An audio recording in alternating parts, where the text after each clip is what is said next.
All right, welcome. Okay. We are here today. I'm so excited for this interview with Rivkah Shur, who is an amazing entrepreneur, and her story is very inspiring. And I love just the authenticity as well, all the ups and downs. We all have different journeys in life, so I cannot wait to hear from her. Would you tell us a little bit about who you are and where you came from and what you do? Okay. So yes, my name is Rivkah Shur. And basically I grew up in like Brooklyn, New York. I grew up as the oldest of nine children in a very religious family. And basically, what I've always done is, what I do and what I've always done is, advocacy work. Everything that I went through in life, I sort of became an advocate for myself and for other people. So the first part of my journey was leaving my community of origin, which I'm still very connected and close with, but just not in the traditional sense. The second big thing that I went through in life was infertility. I did a lot of work in that area. I commissioned and ran a support group. I did research. I did counseling. Um, and the third thing that happened was, I got divorced and I advocated for single divorced women with dependent children. So that's also a population that I service.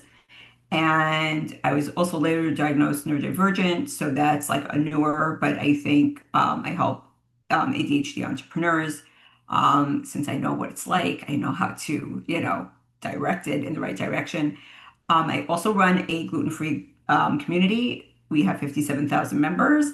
And that came about by I went to school with a girl that was celiac and she was newly diagnosed. And once upon a time, I was a housewife and I used to cook and bake and she would ask me for recipes and I would give them to her, it wouldn't go anywhere. And then I put it in the group and the group grew. And, we're in the process of looking and bringing in practitioners and taking it to the next level. I'm more the facilitator. We're looking for people, to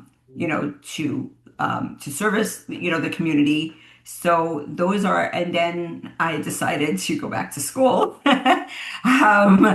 And I'm doing basically master's in social work, licensed clinical social worker, and it's more the idea of being able to service all the people in the populations of doing like therapy, counseling, coaching, and consulting, and using all my years of experience to really help people, which is really my bigger mission. And part of that is, when you do the work on yourself, then you're able to help more people. And that ties into, my own personal journey of, yes, things that, we've discussed of like, the mental health, the physical health, how they all connect, what my views are on that, what I teach. So there's lots to explore over there for sure. Yes, and I love that you share there's kind of different pieces to the journey because I think a lot of people can relate to that in life. We have this one thing that we work through and maybe struggle with, challenges, difficulties, whatever it is, and then as we grow in that area, it leads us to the next area that we start to grow and learn. And sometimes Yeah. it's because of a difficulty, and sometimes it's just, different, like you are now studying again in your Yeah. master's and things like that that lead us as we continue Yeah. to I, progress in our journey. And I always find it funny and fascinating that it is not usually what we expect it to be. Like we're like, oh yeah, I'm going to do this. And the next thing you know, we end up like, oh, actually God is leading me to do this now or to help these uh, people. And, the journey ends up a little different than we maybe anticipated, yeah. but also really amazing and so many ways. Yeah. Okay, so Yeah. would you share a little bit of how your, kind of process and journey has been through, lots of different challenges that you've overcome? Hmm. I hear, your heart and your passion to be able to help other people who have gone through similar things. Yeah. And kind of your process of that and through that, like what you learned, about mental health and mental and physical Yeah. well-being, because we know they're interconnected. Share with us. Yes. So yeah, so definitely. So I grew up in a society where like your life was sort of to a certain degree predetermined and it was very, very hard to break out of that mold. And like for me, the freedom was very, very important. And I think just there was a lot of things that were not dealt with, that were not understood. Also, like I think the timing and growing up in an insular society, those things were not really understood, So once I left, that was, very anxiety provoking. But I went on this journey to like, there were many phases to figure out like how does this work? How does this all work together? And how do you do it? Like how do you help it? So, I've done, I mean, full transparency, I've done therapy for many years. Um, there were a lot of, like coming from a very restrictive like point of view, there's a lot of things to deal with. There's a lot of things that you miss out on. There's a lot of things that opportunities that don't come your way. So in the overall picture, I think I held like I was very afraid for many years, I'm 49, almost 50. And the whole thing was like always like holding on the fear. And like when we're doing work in school now also, it's like when you grow up in a childhood that's very chaotic, that's very restrictive, you tend to attract not like things that feel familiar, and that's why I fell into this, I call it a non-relationship of for many years. And then I think when I came out of that, or that like sort of ended, right, like Mhm. it sort of like imploded, I realized like I have to really do the inner work to have the life that I want, and that's the journey that I went on. And that um was, yes, the mental health for sure. That's like a very, very big component, but also like the physical. So, um, the physical part is something like that's newer. I got COVID and it was really, really bad. And I was in the ICU and I realized, I have a son. He's 10 years old. I have a sibling that lives with me and I'm head of household. And I was very stressed because of divorce. And I realized like, and I got really, really sick. And I'm like, I realized if something, God forbid, happens to me, my sibling doesn't have a house and my son doesn't have a parent, and my son and I are very close. So then I started this whole journey of like, I started with like first like the exercise, and then I realized there's more to it. So, I've had sugar issues and things like that. Like I've had sensitivities because, when you're neurodivergent, there's all kinds of things, and like figuring that out, but I've always had different things. And I went on a whole, I made my own program. So I did Okay. keto, carnivore, fasting, um, swimming, walking, clean eating. And at this point, I think I've lost over like 32 pounds. It took like a year. Another thing that I don't do, which is like, I'm always exploring different modalities, is that I don't really do the medicine or the drug route because I'm very sensitive to it. And, I did a cacao healing ceremony and then I had a panic attack. But, I'm very sensitive to everything. But it's like, right now, it's like a whole process of a whole healing journey. But through this, I realized a lot of different things, and I've opened myself up to what could I bring in my life? I feel like also like more recently, like putting myself on a high vibration. What are the spaces I want to be in? Who are the people I want to be with? How do you create boundaries? Like this is a whole reparenting yourself. I mean, there's a whole thing of how you do all these things. So for me, even now I have, some clients, and I'm like, it's really like it's the mental first, and then it's the man, like especially with the ADHD entrepreneurs, it's like the mindset, the managing of like the time and the money, and like making a plan and figuring it out, and all the other things, because you have to learn how to self-regulate. You have to learn how to, and a lot of times these kind of things are exasperated by trauma, which there was a lot of. So it's like, how do you figure out that whole picture? What modality works? How do you get there? What do you do? And I'm definitely in that process and on that journey, and I want it all, and I'm determined, and I tell myself, and I think that's the biggest lesson that I've learned. And I tell, my sibling all the time, and I tell different people, like what I've proven is like, yes, I have all these millions of diagnoses and blah, blah, right? And I was told my whole life, you can't do it. It's never gonna, you don't know how to. And then I realized once you understand where you are, once you understand how your brain works, once you understand how all these things, and I have a strong determination, so that's also part of it. But like you could do anything you put your mind to, and I know what I want, and I'm going after it. And I tell people either support me along the way or get in my way because I'm going to steamroll you.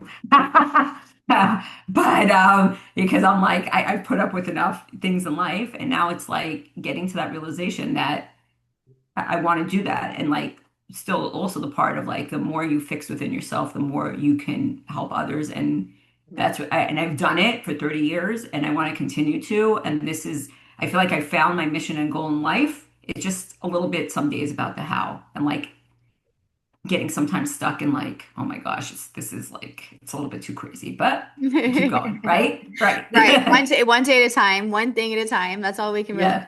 I love that you highlighted, you have to work on yourself before you can really help others. And we always hear with like the airplanes, right? You put your oxygen on first before you help Hmm. others. And that is so, so true. If you are someone that wants to be able to help others in any capacity as an entrepreneur or a business owner or just as a coach or whatever field that you're in, that's going to be so, so important to work on your mindset, your well-being. You don't have to be perfect, but just to Yeah. be in a place where you have some level of growth, because then you're able to be, have that strong foundation to stand on, be able to reach out, extend your hand to the next person that needs that support, Yeah. encouragement, inspiration, guidance, wisdom, whatever it is, and be able Hmm. to kind of walk with them on their journey and process a little bit. And Yeah. that's kind of what I do with the health coaching that I do, providing the nutritional support, but it's not just nutrition, right? We're not Yeah. just physical, it's mental, emotional, spiritual, the neurodivergent support. I definitely relate to you with that. I was diagnosed with ADD at a young age and dyslexia and all kinds of fun things, and Yeah. had to learn how to adapt and realize that medication was not what I wanted and didn't work well for Yeah. me. And Okay. I'm not the so only then one. you learn different Yeah. ways of coping and adapting and Yeah. what really helps you. And the really it's all about those daily routines and rhythms Yeah. we do for our mental, emotional, and physical well-being. And a Yeah. lot of people kind of think it's going to be, oh, I have to go to the gym for an hour every day and I have to do all this meal prep for hours and I have to do all these, like they think of these like big, really Yeah. it's 60 seconds after you brush your teeth. What's one thing that you can do, right? What Yeah. is something 1 minute you can do before or after you eat your lunch? What is, Yeah. a 5 minute walk before or after dinner? Really, like Yeah. those little things are huge game changers because they're little shifts that you can make that will sustain long-term well-being and vitality. And you can slowly build on those and make them Exactly. just a little bit Incremental. longer Yeah. over time.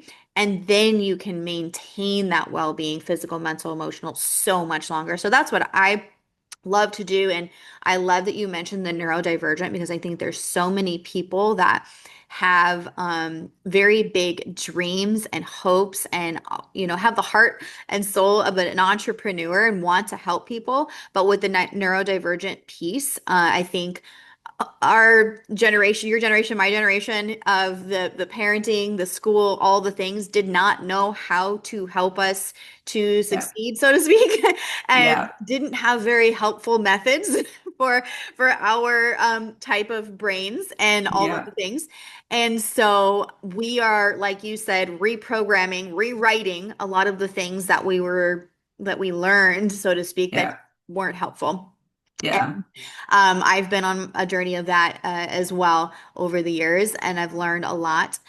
I love that you mentioned overcoming fear because, again, I think very pervasive in your generation and my generation was a lot of fear mentality, scarcity mentality, things like that. Not to mention any traumas that took place and dysfunctional families and so on and so forth. The list goes on of all Yeah. the things that people have dealt with, and there's no perfect family or whatever, but I would love to kind of focus in on what really helped you work through identifying those areas that fear was holding you back or fear was causing, some kind of issues, and how you worked through that. And now, what would you tell someone who finds themselves often kind of limiting themselves without realizing, think, oh, I'm not good at that. Oh, I can't do that. Oh, I don't have enough money to do XYZ, or, those different things. And it's not always bad, but it's not helpful necessarily, right? Because as soon Yeah. as we can, realize that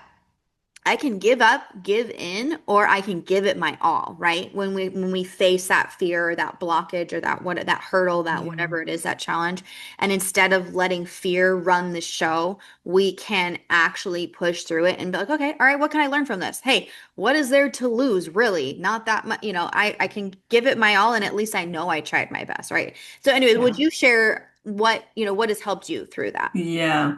So that's a good question. So I think for a long time I just stayed in that place because it felt safer. And then when it sort of all fell apart, I didn't exactly have a choice, but it was like, and it took a long time to dig out of that. And I just built upon my experience, and I did a lot of inner work to, and it's still a process. It's like you have to face the things, you have to feel the things. I mean, there's a lot of coping mechanisms that we develop, but basically you gotta get out of that. You have to figure out what's the best way to work that out because it's either we're gonna keep on making those same decisions and staying in those same places, or are we gonna deal with them and then tell ourselves like it'll be okay, we could figure it out, we could work it out. Like I said, like a lot of therapy, a lot of different modalities, also checking in with yourself. And this is another aspect I forgot to bring in, but like I think also like this is the spirituality part. So that for me, I grew up very religious, I grew up Jewish, and right now I'm like reinventing my connection. Well, community was always important, so I'm always very involved in that. But my connection with God and what that means, it's definitely not the God of my youth, right? And I take from different places, and it's not always looked upon, because I grew up and you're only allowed to do this, right? But I take from a lot of different places, and that spirituality, that whole God piece, and I think I do a little bit of both of like the practical, also studying, understanding why we work that way, what those experiences, how that affected us, and like putting, I don't know if I could say it's per se one thing, but like putting all those pieces together, studying, understanding, doing the work, feeling, connecting, also like this intuition, like I feel like that was squashed for ever. And like really going in there and like feeling it. And I go, I'm like, what does this feel? Like and dealing with those things. It's a lot of work. It's a lot of work. Yeah. You have to Yeah. really like, but that's what I Yeah. do. I'm like when I see things or not, whatever, I'm like, I start checking. I'm like, how do I feel about it? What's my connection with the spiritual, the godliness around it or whatever it is, and like how do I figure out how do I get there? And there's still parts that are unknown, but I think it's worth the journey because I feel like as I do that, different I'm not exactly where I want to be, but different things change and shift, and this is the life, and I also have like my son, and like when I spend time with him, I'm like, some days when I'm not like in the mood, I'm like, well, at least, for him, because he loves me unconditionally and he thinks I'm the best thing. And I'm like, we got to do it at least, I got to do it at least for him. But, most of the time I'm like out there and I'm like, we could do this. This is good. And this is how we get there. Also like interacting with people. For me, it's a lot about people and getting that reflection, but from like the right people and cutting off like sort of and putting very strict boundaries with the other people. So I think it's a whole there's a whole there's a lot of factors, Yeah. but it's possible. That's what I like I said I tell my my sister, and I tell different, if I could do it, anybody could do it because there's so many things like in a way stacked against you, but there's opportunity, and if you're determined, I think you could do it. And then you look at the things that have worked and the wins, and you keep building on those because that's your proof. And the rest is really unknown. And a lot of faith on this journey. Oh my God, I speak to the rabbi's wife a lot about the faith on this journey is immense, and but I'm willing to take it because I want what I want, and I'm not going the backwards way. So this is definitely not the easier way, the harder way, but I want it all, so I'm willing to take the risk and do the sacrifices in between. Yep. Yeah, you Yes. have to be willing to do the work. I like that you said that because some people want, to accomplish things or be successful or just overcome trauma and overcome the fear and stuff, but aren't necessarily willing to do the hard things that it takes to work through it. Like you said, finding the therapy or the right type of coaching and things that you need and the personal development, the professional development, the spiritual development.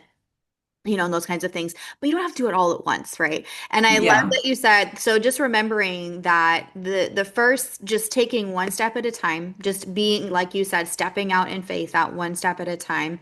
And that reminds me of, faith is the substance of things hoped for, right? I think a lot of Yeah. us have heard that, right? And it really is. You're acting as if it is happening. And Yeah. that's how you overcome fear, right? That's one of the Yeah. biggest And things. it, And then having, like you said, the support along yes. as well. Yeah, and that's why I invest. I create community and invest in community because that's what you have. Even sometimes when you don't exactly have your family, you create new family. Like I met new people, I'm like, you're my new family. And then some of my family got insulted, but I'm like, well, you're not there, so I have to create new ones. But Mhm. but like, I'm a people person. I go out there. That's how I've always, and sometimes it was like you have to push yourself, you have to do, but I'm like, that's how I've always gotten to where I wanted to go. And then I've also created it for others because just by default, like people are like, how do you do that? My nephew, he told me, and he's like, how do you do it? Like, what's the formula? I'm like, I don't know. There's no formula. You just go out there and do You it. just keep doing So it. Well, some of yeah, the most successful people I've heard speak have said you just keep saying yes. You just keep moving forward. You just yeah. decide that no Trying, matter what obstacles are in your way, that I you're going to know. find a way to grow through them. Doesn't mean it's not Yes. hard. Doesn't mean it's Yeah. easy, but you can learn through those process. And or say people say, we fail forward, right? But I love that you said connection and community. I want to highlight that because a lot of people really underestimate that. And the tendency is when we've had a lot of trauma, a lot of fear, or a lot of just difficulty that we face, it can be very natural to seclude ourselves and actually Yes. kind of isolate because we don't know if anybody understands us. We don't feel like we can trust, maybe. There's lots of different Yeah. layers to it. And I think it is really important to, like you said, choose your community wisely, right? You Yes. choose the right kind of support that works for you. Everyone's a little different on what that looks like. But that is, I would say, over 50% of the battle when it comes to overcoming trauma and fear and difficulty, pushing forward and growing through the difficulties to accomplish the things that you want to accomplish, whether that's just health and well-being and being able to help your own family more, or in another way, in a bigger way, helping more people and being, successful as an entrepreneur or a coach or whatever it is your field is, or write a book, some people want to do that, whatever that is, right? But that process requires growing through the difficulty, like you said, putting in that work one day at a time and having the right support. Because Yeah. the reality is that there's always going to be challenges that come along the way, and we're not designed to be isolated. That's just the bottom line. Mm, And the thing is, yeah. when we are alone, that's when we start spiraling into our old patterns, our old habits, right? Like we talked about, where we're reprogramming some of the things that we learned when we were young that weren't very helpful, right? And when we are alone, we will tend to fall back into that, right? So we need Yeah. 100%. to be choosing the right support Yeah. and encouragement, community connection along that journey. And it makes a world of difference. And when, I'm working with clients in the kind of health and well-being realm, it's so true. We have all these goals and you can find information everywhere. There's podcasts and internet and Google, whatever, all the things. You can find any kind of information on how to do whatever you want. But the reality of actually applying that to your life and putting in the work, half of that is when there's a hard day, when you're tired, when you don't feel good, when life is really rough, because life is going to keep lifing. There's always going to be the flat tires, the whatevers, all the things. When that is happening, we need support from fellow humans in some capacity. Whether Yeah. you decide it's more of a group thing, it seems like that's something that really has helped you, or some people it's Yeah. more of a one-on-one with different coaching, counseling, therapy, those kinds of things, or a combination. Find your community. And I've heard also many successful people have shared how connection is your currency too, because it's not really about the money, but it's about people. That connection is how it actually drives us and pushes us forward. When we have the right community and connection clarified, right, Yes. it will propel you forward. You will be inspired, encouraged. You will think of things that you wouldn't have thought of if it was just you on your own. Not that you're not great. We're all, you're amazing, but Yeah. there's just something incredible that happens when we have the right people around us. They say you're most like the five people that you spend the most time with, right? Yeah. What is Yeah. that, right? It Yeah. is so true. I'm sure you can reflect on that and share as well. Yeah, 100%. So the community is a big piece, and sometimes you have to like push yourself to go out there and do it. But in general, I have, in all different kinds of ways and spaces, I've been part of a lot of like, group support groups. I've created group support groups. I've, I do the one-on-one. But I think though, yeah, those things are key and crucial, and like exactly. And if when you're it's stuck in your head a little bit. You have to go out there and like, we're going out, we're seeing people, we're doing all those things. And that's really, in all the places that I've done work at, those were for sure. Like, that's the way you go, that's the way you do, that's the way you find. I'm like, I'm an expert networker.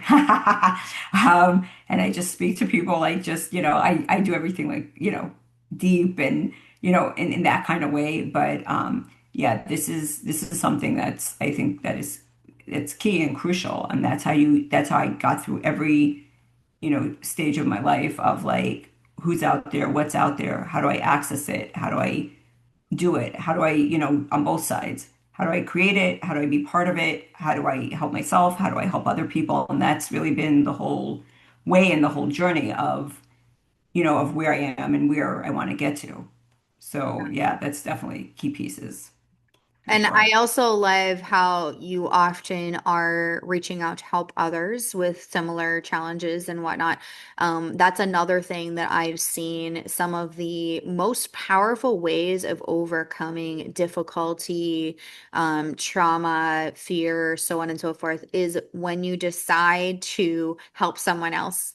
For Because sure. it puts your mental state, your mental and emotional state in a completely different place, so it's not just mental and emotional, because obviously the neurochemicals is also our physical well-being, and it all starts shifting in a completely different direction than if it's just me, and not that there's not, Yeah. there's a time and a place for you to process through your own, things, and that's completely Yeah. okay. But when you get to that point where you can, reach out your hand, to someone nearby and help in some way. I've heard many, people who've written books and everything sharing how one of the biggest things that got them out of a dark time in their life was when they decided to go volunteer and just help, Yeah. some capacity, whatever that was, whether it was at a pet shelter or a homeless shelter or whatever that looked like for them. Yeah. Because it just kind of expands your horizon, and then Yeah. your mind, your emotions, everything starts moving in a different way, and you realize, wow, I actually have this capacity to make an Yeah. impact. When I am healing myself, now I can do this, right? So 100%. I love that. All right, a couple of questions as we wrap up here. I want to ask you. Okay. Let's speak to the person who is on a journey, and they want to be able to be an entrepreneur or write a book or be able to help people, but they are working like you are to overcome past traumas and fears, and even, religious trauma, if you would call it, or whatever you want to call it, right? I think that's very common. A lot of different religions and churches people come out of and realize how much it wasn't actually helping them. And I would love if you could just share, what would you say to them to help them, a couple of things. hmm So I would say like people that want to, it's like go like explore different spaces, explore spaces that support you, explore organizations that support you, explore different ways, and find the people that could help you either on like I said, like in a group kind of setting or in an individual kind of setting, because that's what I did. I researched even before it was like, the internet. I don't know. I'm not a dinosaur, but almost not. But I looked at different communities. I heard about this one. I heard about that one. And you go and explore. And sometimes it takes, you don't have work with people on that side also. Sometimes it takes a while to like to process the idea that I could go out there, that I could do it. I work with somebody in, this one of the first organizations that I volunteered for. And it was months and months and months of like, because they were so deep in, but we talked it out. And now when I see them and they're running around the world and they're doing their thing, and I'm like, I did that one, you know? Or like, when I did the work with like, through infertility, like these people that were exploring options, and it's a lot of, you talk to them, you talk to the family, what are the options? Is this allowed? Is that allowed? That's the irony of like a lot of the advocacy, to a certain degree, the advocacy that I did was back in the community, and people would say, but you're not in the community. Why would you do it? And I'm like, they sort of need it the most because they're insulated and stuff like that. And it takes a lot of work. It takes a lot of courage, but it's like there's things out there. See what you could do. See how you could start it out. Always build incrementally. Um, Up your surroundings, up your vibe, work on yourself, find those boundaries, do all those things, and eventually you'll get to those places. Build your support system outside of whatever else it is. Yeah, it's scary. Not everybody's up to it. Not everybody's willing to do the work. It starts, I think, 100% starts in the mind first, and you have to be committed to it and have that inspiration to do it, but it can be done. Because I look at it, I'm like, the alternative is like, no. Right. So, We don't want to stay stuck. yeah. So it's like, see what can help you through that. See, where could I go? What could I do? What's the right path? And explore it and try different things and get yourself to that place that you'll be willing to do it. And eventually you will get, to the other side. So yeah. Yeah, I love that. And is there anything else you would add? I think that probably all still applies for those that are specifically wanting to feel better and work on their physical well-being and overcome challenges with physical well-being. I know you mentioned the infertility. So there's Yeah. anything specific that you think would help, those that are in that place. Would you share a little bit for them?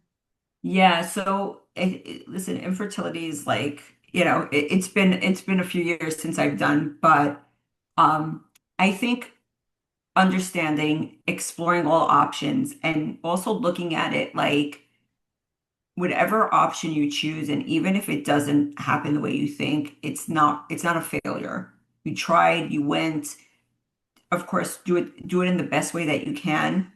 There was a lot of stuff with that too. But what I tried when I created like different groups and things. First, I want to be well inclusive, which is, of course, in the world it's accepted. But I came from a society where that's not really what they do. But the bottom line is like there's all different ways that it could end, and just because it ended and it didn't produce what the world thinks or you think was supposed to be, the end result, it's still okay and it's still acceptable, and there's still other ways. It's a very difficult place, to be in. And some people will have the success they want. Some people will not have the success they want. But it's a journey. And if anything, just everything, anything is allowable. I mean, in general, but it's like if you decide, you're not going to pursue that or you're going to do it this way. I researched everything to the end. Counseled people like till the end, and the end is different for everyone. So, and some people are like, this is where it's going to end. So that one's like it's very individualized, but I go with the idea of accepting like wherever it's going to go, that's good. And if you and a lot of things in life are like not always about the end result, about the experience and the skills we've learned along the way. And I mean, we're people and that's life. So we just try the best we can and we see, where it goes. So that's what I would say Yeah. on the You overall. know Yeah. that you can say, you did the best that you could, right? And Yeah. that's good. And And yeah, yeah. It it's reminds me of sometimes, I yeah, think there's a saying that's something like, the destination is the journey sometimes, I right? know. Or So something that, like that, that, I think. yeah, or like people would say like it's about the journey, not the destination or something like that, right? And I'm like, that would drive me crazy. It still drives me a little crazy, but I sort of do see what, now that I'm in it, I sort of do see what they're saying. I still want what I want, right? But Yeah. but it's like, it's not about the destination, it's about who you become. There's truth to that too. And I just say I tell my son also, you wake up every day, you help people, you do good things, You pray a lot. You tell God, let it happen. But Yeah. there's a lot of things that are not within our control. We have to have faith, and the rest we have to just leave up to the God, the higher power, whatever you believe in, because many things are not in our control, unfortunately. But we got to do the work. We do our part in our We do work. the Yeah, best that we can. That's all you yeah, can do. Remind yourself of yeah, that. All you can do is your best, and yeah. whatever the rest of the is a journey that you just enjoy what you can enjoy, and take rest, and take care of yourself, and like you said, grow through the difficulties. Hmm. Yeah, Put in that work one day at a time, and the journey will be actually better than what you could imagine, but probably yeah, different than what you could yes, imagine. So that's yes, usually how it ends up. yeah, And I often describe life in general as kind of a beautiful disaster journey. And there's a lot of things along the way yeah, could be yeah, considered disasters, but in the end, it's a beautiful tapestry of life, and yeah, everyone has different areas of growth and things that are really incredible and beautiful, but that doesn't mean there aren't difficult things through that, yes, process. So. 100%. Yeah, Well, thank you so much for your time today and sharing with you're welcome. everyone. I think a lot of people can connect with your story of overcoming fear, overcoming like religious trauma and things like that, the infertility, the journey of mental health and well-being through even the divorce and things like that. So if you want to connect with Rivka, make sure you look her up. I'll put her info here, but on Facebook, she said is the great way to connect.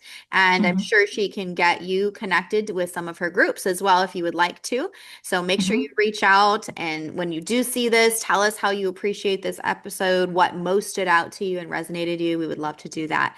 All right. Well, we'll wrap up. Thank you so much. And I can't Thank wait till you. next time. Yes, thanks for the opportunity. Thanks so much. You're welcome.